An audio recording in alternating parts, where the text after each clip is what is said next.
Napakaganda ng umaga para simulan ulit ang paglilibot sa Cainta. Let's go!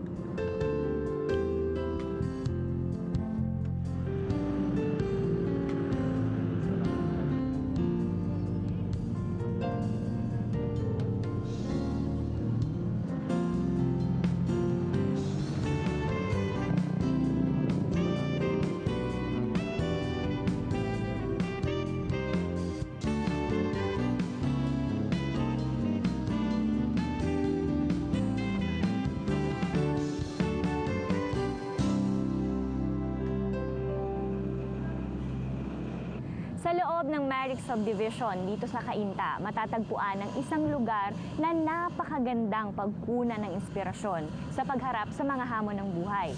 Pasyalan natin ang tahanang walang hagdanan.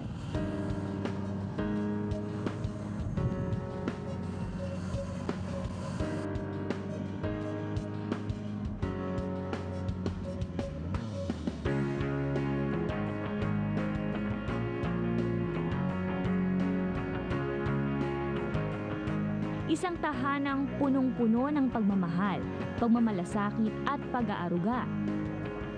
Tahanan para sa mga taong may kapansanan. Ito ang tahanang walang hagdanan. Dito sa Cainta itinayo ang House with No Steps noong February 21, 1973. Isang Belgian na si Maria Paula Valeriana Bertz ang may mabuting puso na nakaisip na tulungan ang mga differently abled dito sa Pilipinas.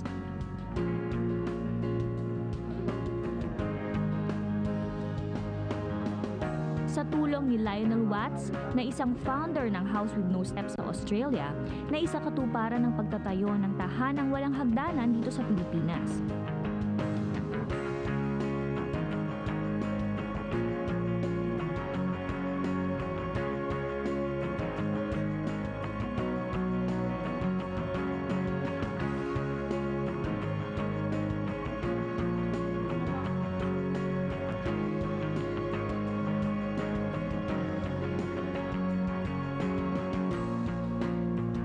Layunin ng organisasyong ito na tulungan ang mga differently abled na mabigyan ng mobility aid devices katulad ng wheelchairs. Ang rehabilitation namin is to yung maibalik sila sa dati nilang yung pagiging productive. Opo. Yung sa pagtatrabaho, yung maibalik nila yung dati nilang enthusiasm na maging productive ulit, na maging contributing member ng ating bansa, ng ating community.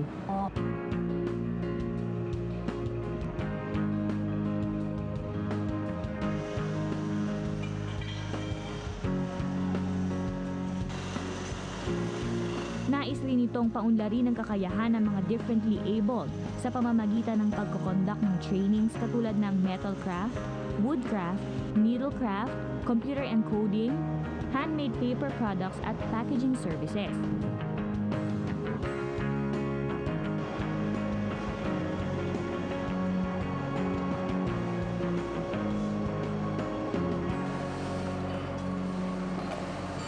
Ang primary product nila dito ay ang mga tinatawag na mobility aids katulad ng mga wheelchair, crutches at pati mga walkers.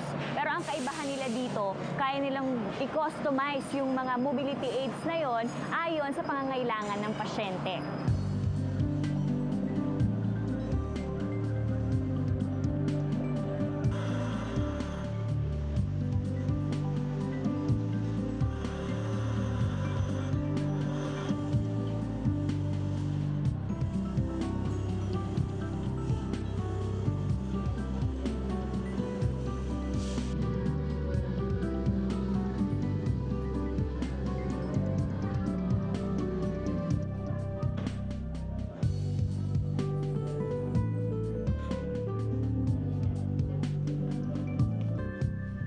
Sa dami ng mga differently abled na nangangailangan ng wheelchairs ay hindi kasya ang suportang nanggagaling sa iba't ibang donation firms. Kaya naman isang paraan ang kanilang naisipan. Ang mag-recycle ng mga lata.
ay malaki talaga ang tulong na naihahatid ng isang organisasyong katulad nito.